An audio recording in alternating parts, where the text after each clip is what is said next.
guys. Thanks for joining me for another episode of Bitcoin and Coffee. I'll be your host, Eugene Forrest. So what are we looking at?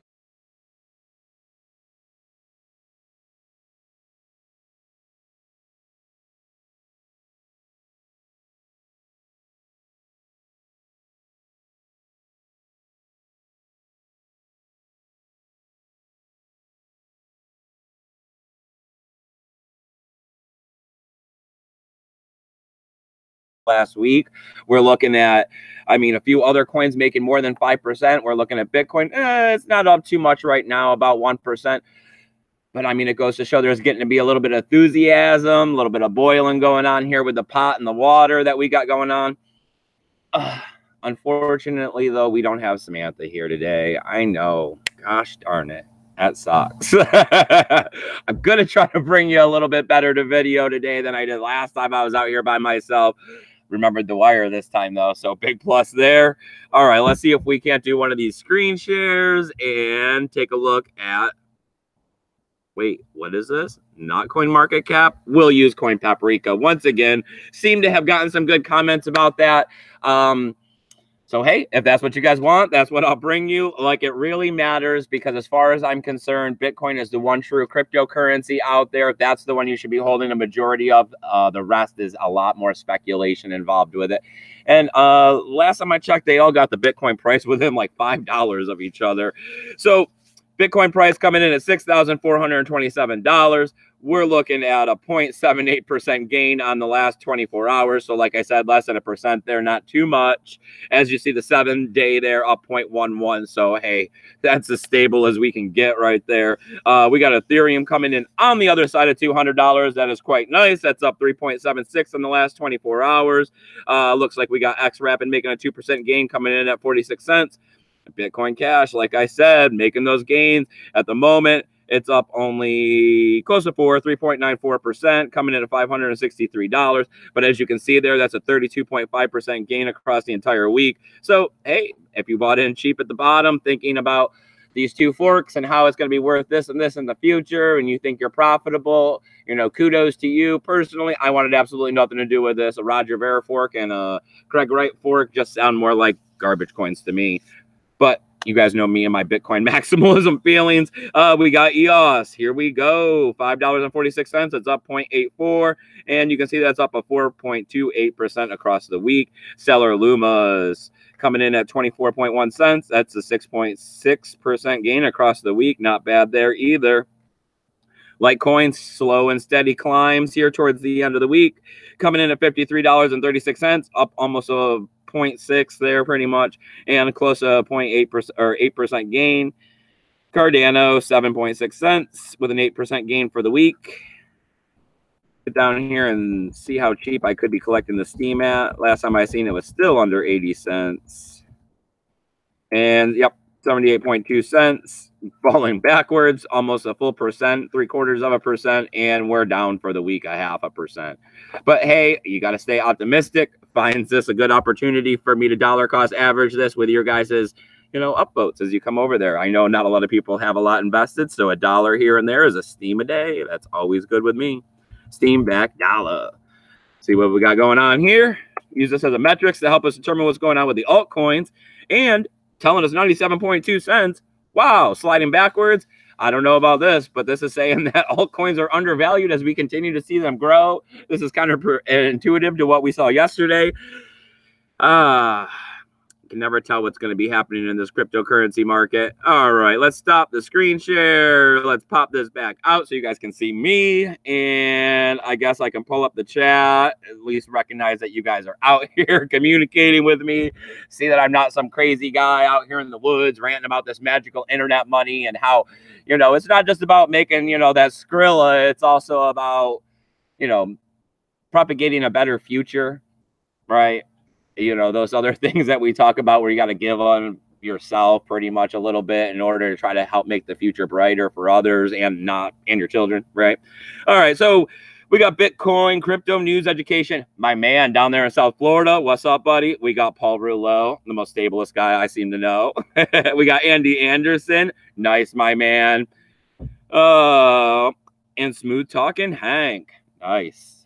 So what do we got going on this week? Well, we got a little bit of news to kick the week off, some positive news, a little bit of funny news about this Indian high school student. And of course, we're going to keep talking about the show. We're going to keep talking about how we want to get out there and spread the word of Bitcoin to people who don't know about it and may possibly be receptive to it.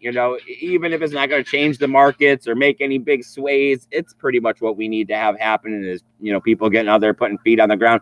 And we got to pump up the fact that we got EDC happening this weekend. I'm super stoked about that. That's going to be Friday, Saturday. You got to hit that notification bell so that as we go to try to live broadcast from there, you'll be able to tune in and catch that. I don't know how we'll be doing the chat or what's up with any of that. We never tried it with a cell phone. We might try that later on today. Put a little commercial type ad out so that we can mess with the phone and the live stream. Right, Turkey? Exactly. It's getting to be that time. Don't fear, though. All right. So what do we got going on with the news today? Oh, you always need that coffee on Monday. All right, well, we got Dash. You guys know how I got feelings for Dash. They did quite a bit for me in the beginning. I started off I know, I took the wrong route. I started off cloud mining Dash in the beginning, and it was profitable for me, which doesn't seem to happen very often. So, thank you there to the powers that be. Then I went and cashed it out for Bitcoin right before the big hype up. I mean, nice plus there. You don't usually get lucky that way either. So what are they out there doing? Well, Dash has been kind of sleepy lately. A lot of people spreading some FUD about them not having any financing anymore.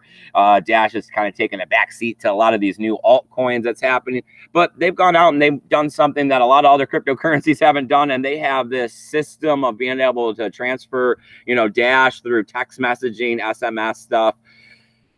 And they're down there using it in Venezuela, where you kind of need the feet on the ground. So I'm feeling them a little bit with that. They need better currency over there. They're out there. They're kind of giving it out. They're trying to find a way for them to be able to use it because one of the potential barriers into cryptocurrency is, the smartphone and the fact that you need internet. So with this being able to be done on any cheap flip phone, I mean, you get those things for nothing, right? Pennies on the dollar out of China. And they're going on in the article to talk about how about $2 billion is sent back to Venezuela and the USD for remittance and how there's lots of problems with that. And then they talk about how, this is a real solution for a real problem, expanding the Dash network. I mean, I can't find any complaints about it. I mean, I would prefer Bitcoin, but I mean, if we're going to be able to put any kind of currency in their hand that's digital and their government can't manipulate it and go out there and use it as a form of bribery or whatever you want to call it, is a plus, right? And if we can start getting cryptocurrencies to operate and people to understand them, and now a branch out of this, text messaging way to be able to send cryptocurrency, that's a big plus too. Anything that furthers the available ways, like when we put the satellite in space to be able to read the blockchain no matter where you are on Earth, that's a big plus. Things like that I always find, commendable, right? So as we're moving on here, this one, I thought I had to bring it up. It's another one of those reasons on why I think we're seeing regulation definitely as we move into 2019. It's another one of those how ICOs and scammers run rampant out here in the cryptocurrency space. And it's about, why we talk about making some of this regulation. I mean, we got a juvenile out here in India, a high school student who's talking about blowing up a Miami airport because he lost Bitcoin and he's really upset about it, talking about how he called the FBI and called investigative services 50 times in a month trying to find out what happened and what they're going to do about the situation and recovering his Bitcoin. And then he got frustrated because he didn't see any action, which, I mean, really, did you think that you're going to? Well, I guess, when you're naive and you're a millennial and you're young and you're in India, I guess you think that's going to happen. So when he didn't see the results that he wanted, he goes out and he, makes some phone calls and threatening letter or emails. What do I got here? Multiple emails he went ahead and sent out talking about how he was going to wear a suicide belt and have grenades and go in with an AK-47 to a Miami airport, talking about how he got an initial $1,000 investment, you know, dad's money he borrowed, and he met a guy in a chat room. Right? Met a guy in the chat room who promised them big returns, and he went ahead and sent him his Bitcoin and pretty much didn't get it back. I didn't necessarily like this one. You know, in India, they don't consider, you know, cryptocurrency valid currency in any way. So there's no laws on it. He's pretty much, I guess the FBI is really upset, but it looks like the kid's going to get a slap on the wrist for the fact that he was a minor. But the big ideal here is that you don't toy with the FBI. You can't call up and make threats to an airport because you don't think they're doing their job. I mean, talking about know your customer right here, right? We can't have minors investing in this. They can't handle the loss of, you know, this kind of money, right? This is why we got this stuff happening. This is an extreme case of it, but at the same time, it goes to show, you know, these extreme cases are examples of why we have these rules, why we're looking at this stuff. Yes, it is the Wild West. Yes, we are first movers. Yes, we are capable of getting out here and doing this stuff. And yes, I mean, we need a situation where stupidity doesn't reward you, right? Where if you're dumb enough to make some of these mistakes and fall for these traps, you know, you need to get burned. That's sometimes the only way you learn, right? You let the kid touch the burner sometimes, right? So, I mean, right now, obviously, they're getting scammed. Obviously, scams are going to continue to happen. As we move forward, we're going to see more regulation coming in trying to stop these things, but you never can stop crime, right? So what else we got going on?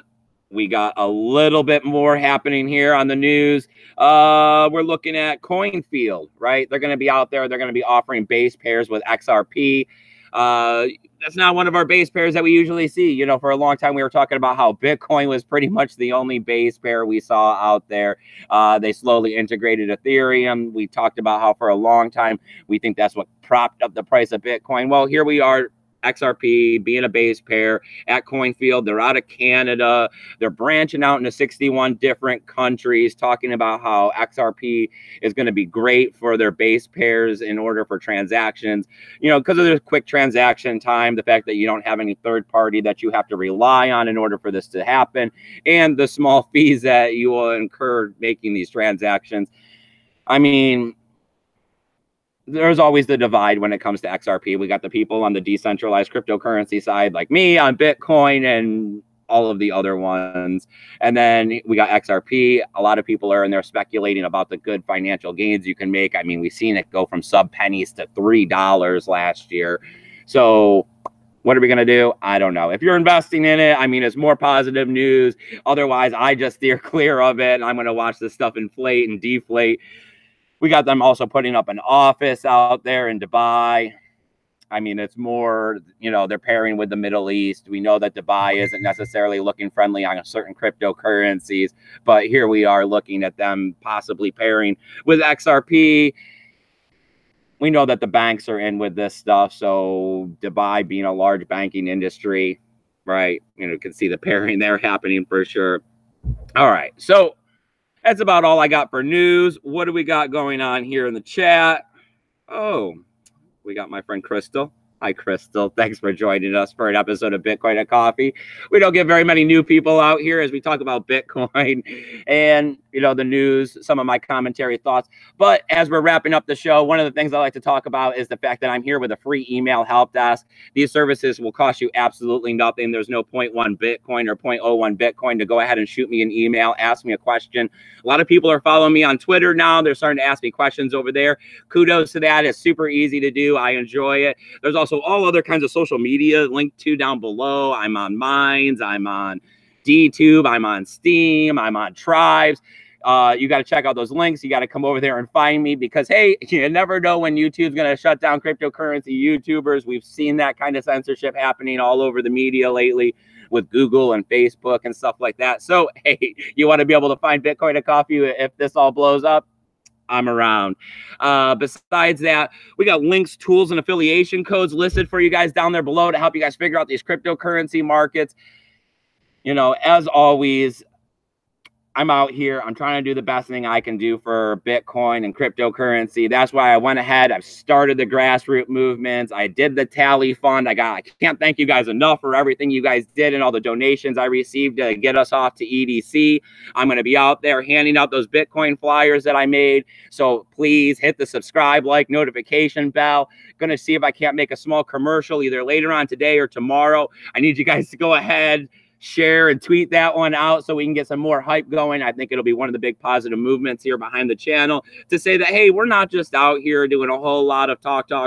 We're actually out here spreading the word. We're making something happen.